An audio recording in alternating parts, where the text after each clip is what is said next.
Hello everybody and welcome to the United Community Channel, and we're back with another members only video, and we're actually going live to the public for this one tonight, which is I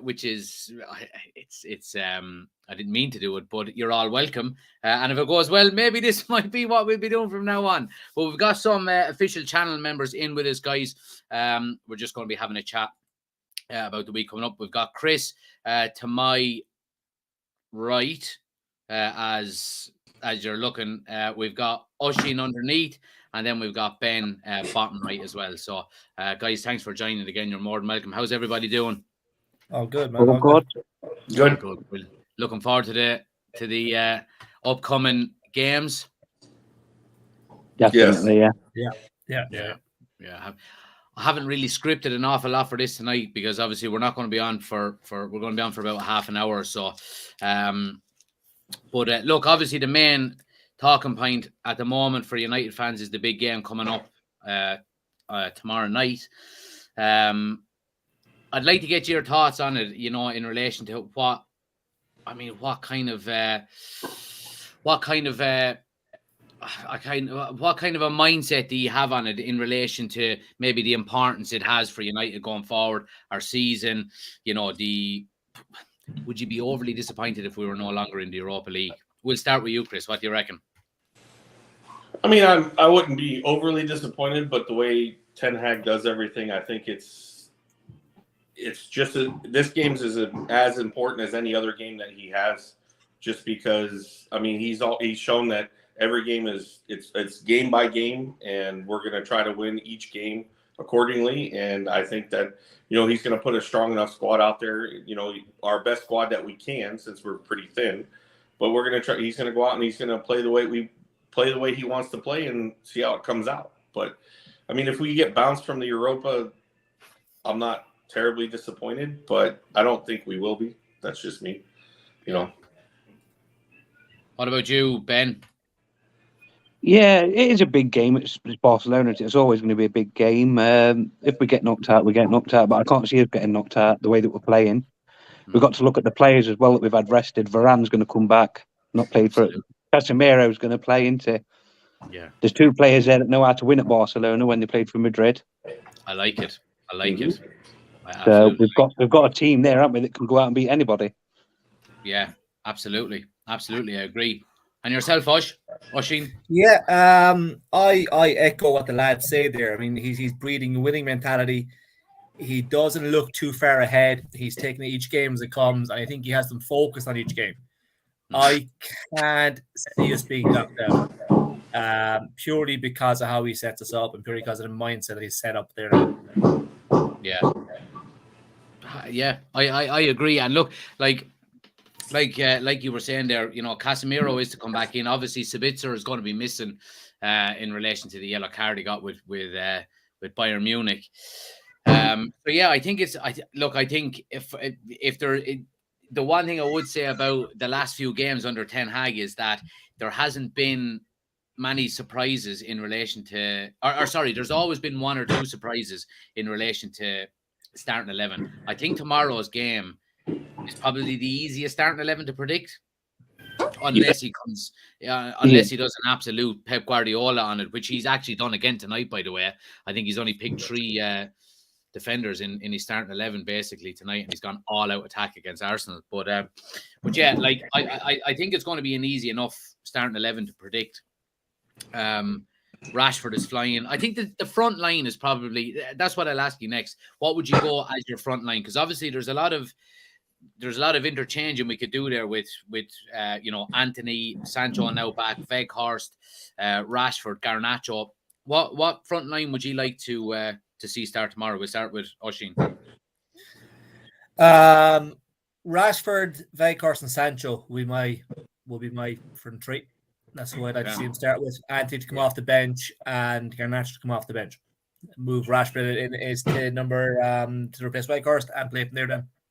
Yeah, it seems to be something he does do a bit, isn't it? If he does take Weghorst off, he tends to push Rashford through the middle. So yeah, I can understand what you're saying there. What about you, Ben?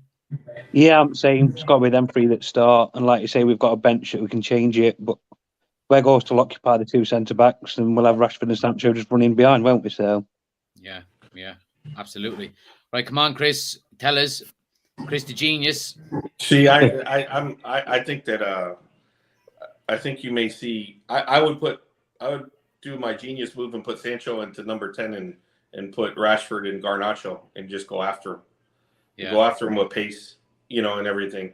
And if you need to, if you need to make a change, we always make changes. But I would just do the interchange, and because I think the one part of Barcelona's team that is not great is the defense. Their defense, and they're going to be missing Busquets in the defensive midfielder part. So I just think that we go after him. And I that's what I would do. I like Weghorst. I understand what he brings and everything like that, but I think we need to go after Barcelona at the beginning and not towards the end of the game and everything like that, and just try to go 1 foot forward and go after him at that point. And I think so. That's what I would do. But I would love to see. I don't think we've seen this combination yet, but from the start. But I would love to see a Sancho, Rashford, Garnacho front three, with Rashford playing through the middle. I just think I think the pace out of them three. Now again, look, I can't lie. I don't know an awful lot about Barcelona and how they set up, and obviously we know the who's missing for him and things like that. And Busquets, although he may be old, is going to be a big loss for him. A bit of experience in the middle of the field. Is it going to be a kind of a? What way do you see the game going? Do you see Manchester United coming out the other side of this? Into the next round. Do you think it's going to be a close game? What are your thoughts on the overall? I suppose strength of either side and who can come out on top. We'll start with Ben. Well, I think the bonus is that we're playing at their place first. Yeah. That's a big thing, isn't it? We go Old Trafford and beat anybody. If we lose 1-0 tonight, we know we can turn it round. So I think we will win it over the two legs. So yeah I think we're going to do it. Brilliant, Chris. I think we're going to put the pressure on them. I honestly think we'll beat them like 3-1 because I think Barcelona they're a strong La Liga side, but they're not. They're not a strong international Europe side.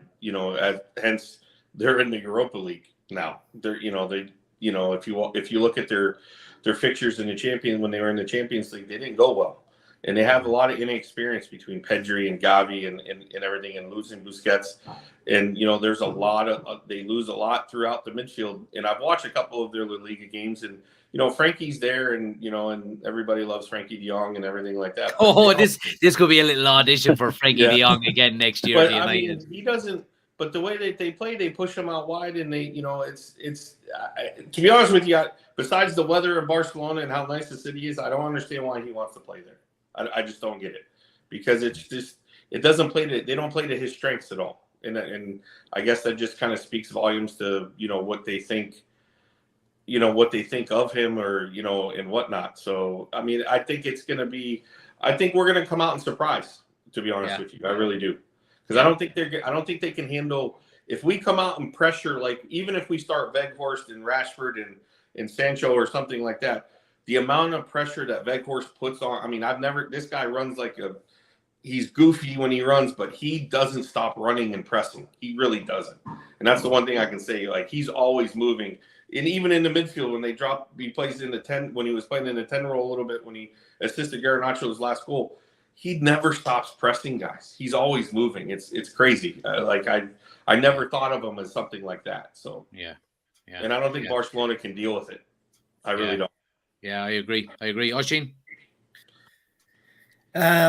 My thoughts are it's going to be a typical United Barca first leg. KG feeding each other out, trying to break each other down. And like Ben said, I'm glad we're at the Nou Camp first, because I think in this form we're in, we'll beat anyone at Old Trafford. So I'm glad we're bringing them home for the second leg. I can see us going through overall, but it'll be a typical United Barca tight, 2-1, 3-2 kind of thing. That's how I see it going over the two legs. I'm going to the second leg in Old Trafford. That would suit me down to the ground. So that would suit me down to the ground.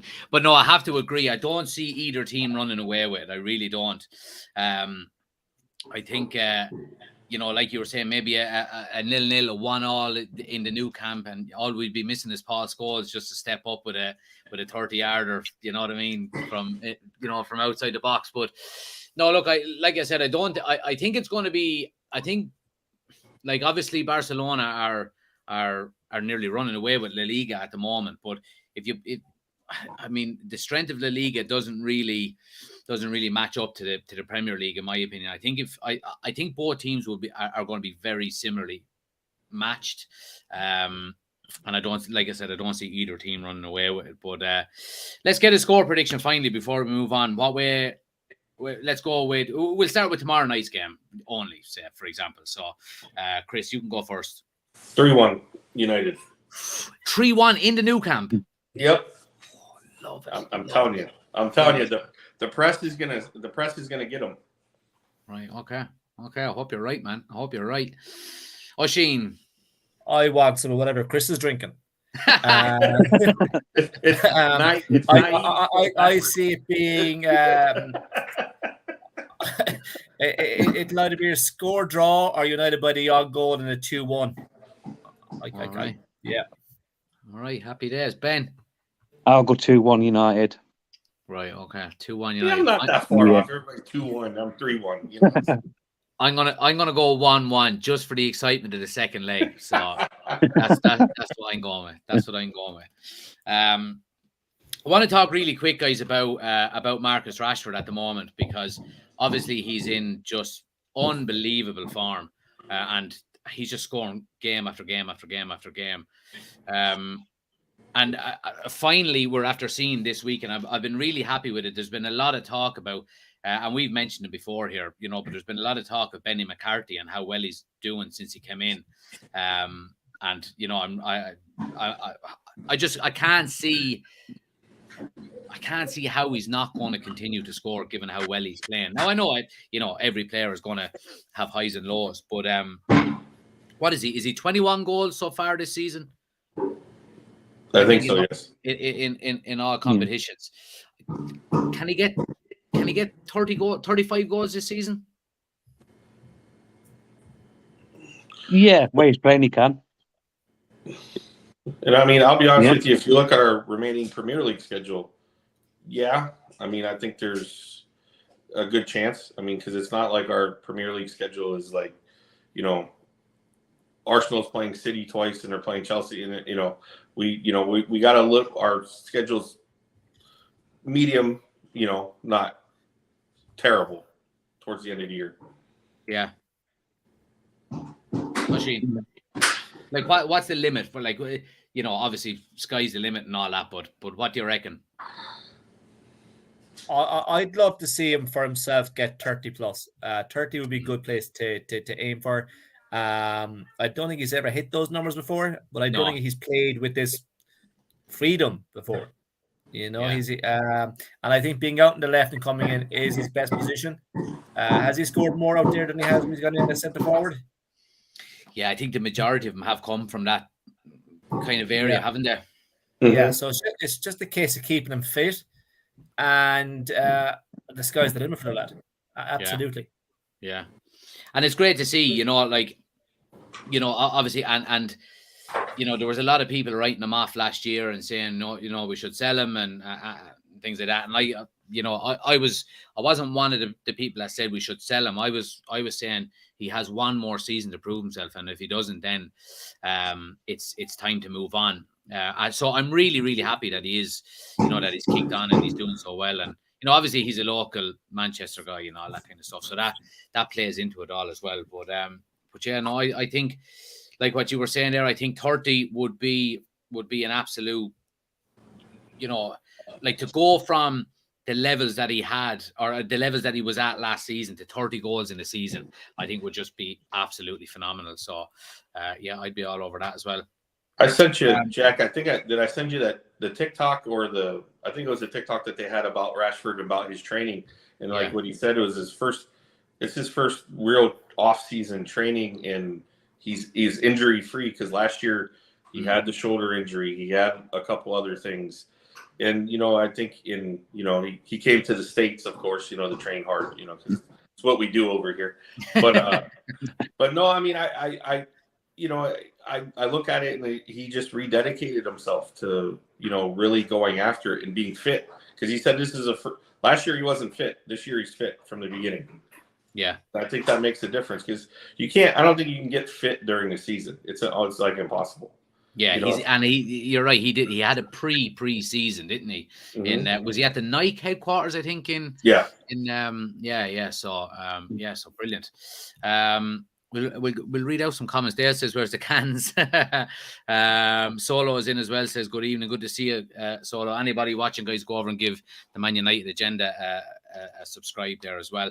But I want to move it on, guys, to off the field for a few minutes before we go and watch Arsenal and City. But obviously the main talk this week has been Qatar and the fact that, I mean, they seem to be, I won't say leading the race for Manchester United, but they're the only ones that we're really talking about. They're the only ones that have come out and said that, their talk has nearly been, boisterous in saying that, well, we're going to come out and we're going to have the strongest bid and no one is going to match us. And, if you come in with this, we go in with even more. What do you make of it? I'd like to get your thoughts on, potentially being a state-run club, given, obviously the Manchester United kind of history and the fan kind of impact, within the club. And obviously we have things like this that we're talking about and everything. But I'd like to get your thoughts on, potentially having state ownership. We'll start with you, Oisín. I was discussing this today with another United fan at work. And I don't know how I feel about it. I mean, the World Cup was just there. You had the human rights abuse and all that kind of stuff. Then there's people saying that it could affect us in Europe because they have PSG and we can't compete with PSG. It'll affect us there. So we've been saying on this chat for the last couple of weeks, top 4 is minimum. What good is top 4 if we're not going to be able to compete because of who our owners are? Then we have the possible down the line, do we want to turn to PSG, who change managers every 6 months, 12 months when things aren't turning around? We finally got a manager who's setting stuff down. Does he want to be told, right, you have to take these players he doesn't want, who don't fit the system, just so the Qataris can sell their jerseys, make their couple of million back? Yeah. On the other side, there would be endless funds. you know. But every cloud. But again, we were discussing recently about United have a morality kind of look about the world as well. You know what I mean? Depends what rival fans you speak to, but United were always a clean club. But I don't know. I'm on the fence about it. I can see both sides.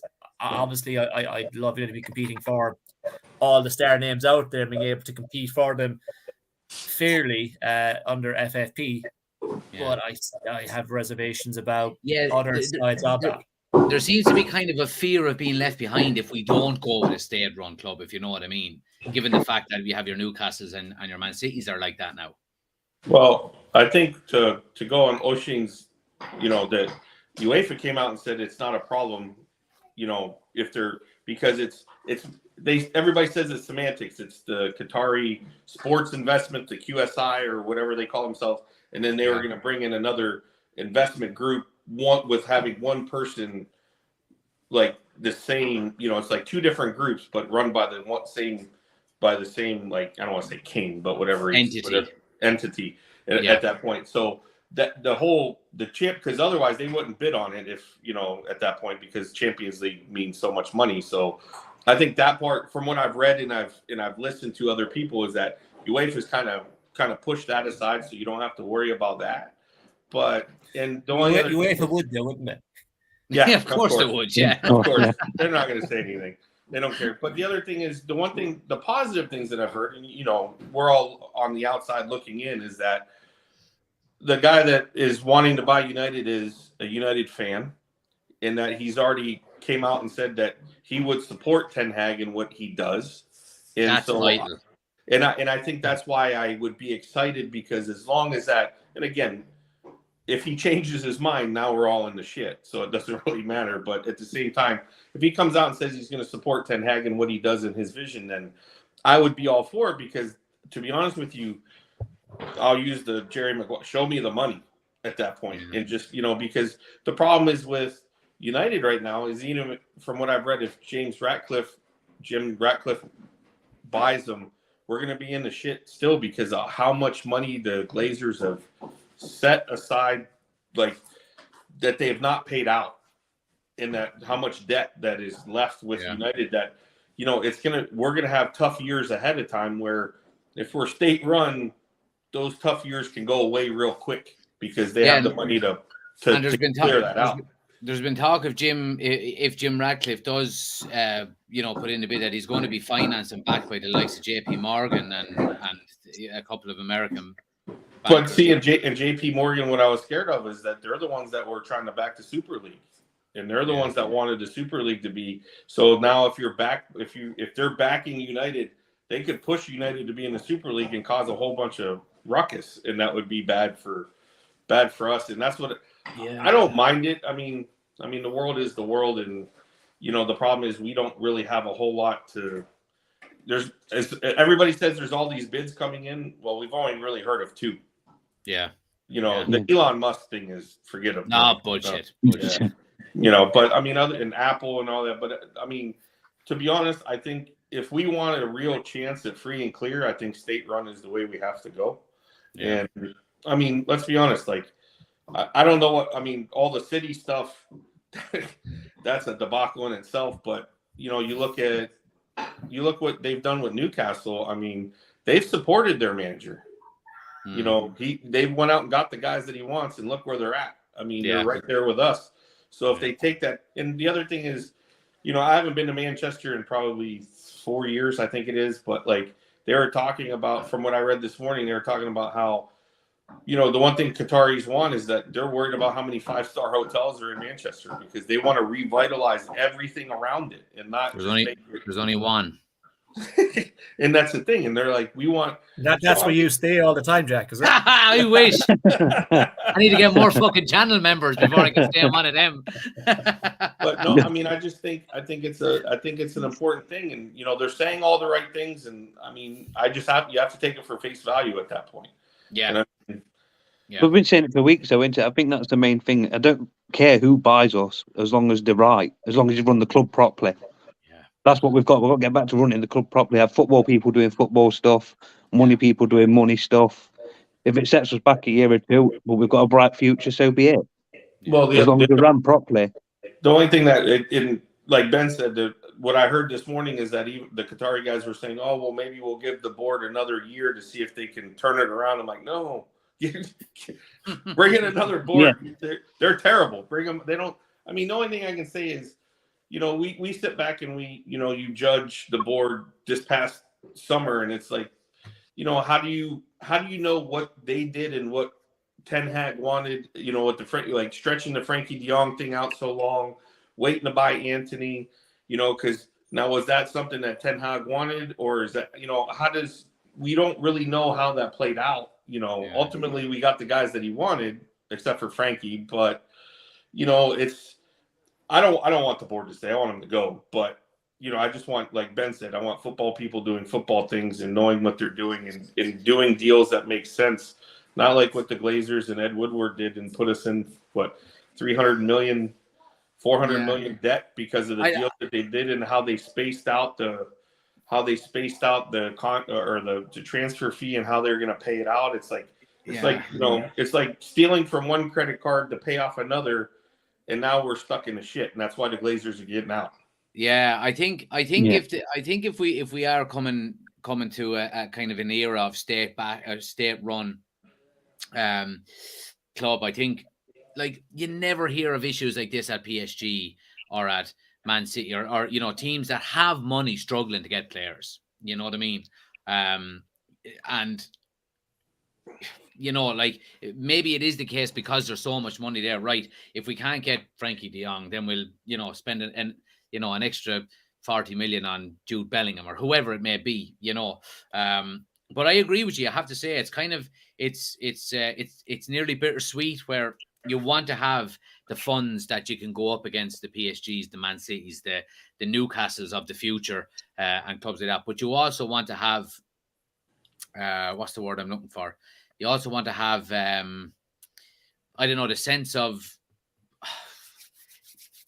I like consciousness about it. You know what I mean? If that makes sense, you know, you want to have a clean conscience. You want to make sure that, you know, you can respect the people who are running your club. And, you know, and look, if it comes down specifically, you're looking at Manchester United, if they run it well, if they do the right thing, if they develop the stadium, the training ground, invest, all of the things that any fan would want for their club. If they do that, then outside of that, we can't really say anything else. You know, we have to say if they're good owners. I was listening to the one podcast this morning, and I think it was Goldberg that was talking about it. And I just listened to him because it's fodder in the background. But he did make a point that the reason why they haven't really invested a lot in the PSG is because, like, the Parc des Princes is owned by Paris. It's owned by the city. They can't do anything to it. They're not allowed to, or they're not getting the approval to it. That's where they said that, you know, the Qataris are very excited about United because what they can do in building the compound around Old Trafford, revitalizing it, doing everything and making Manchester better itself. You know, I mean, you just get excited thinking about it. Now, like Oshie said, you know, morality, you know, that always brings you down a level and at that point, but it's like, you know, you know, it's like, do you want your cake and eat it too, kind of thing, you know? Absolutely. Guys, I think we're going to have to leave it there because City and Arsenal are just after coming out onto the pitch. Really short one tonight, but we might do another one maybe Friday or Saturday night if you want. You let me know if you want to do another one. If people are around, I'm happy to do it at any stage because it was so short tonight as well. And if anyone else is watching, guys, if you want to get involved and become an official channel member, by all means, you can. Link is in the description of the video. You can come on with us every Thursday. We usually do it on Thursday, but obviously United are going to beat the snot out of Barcelona tomorrow night. So just so you know, Oshie, it's naive. Chris, you know what? I'm just so impressed, Chris, that you have a United Community Channel sticker on your ceiling. I don't know how that happened. Did you do that? No, it's just a branding. It's up on every video on that corner of the screen. That's all. I think I need the bar. You need to send that out so we can all put it on there, you know. Yeah, exactly. Yeah, absolutely. But guys, look, I really appreciate it. Look, I'll be on in a few minutes onto the Arsenal Man City game. If you're around, jump into the chat. But I appreciate you coming on. Very good. Thanks, guys. No worries. Cheers. Right, lads. Take it easy. So.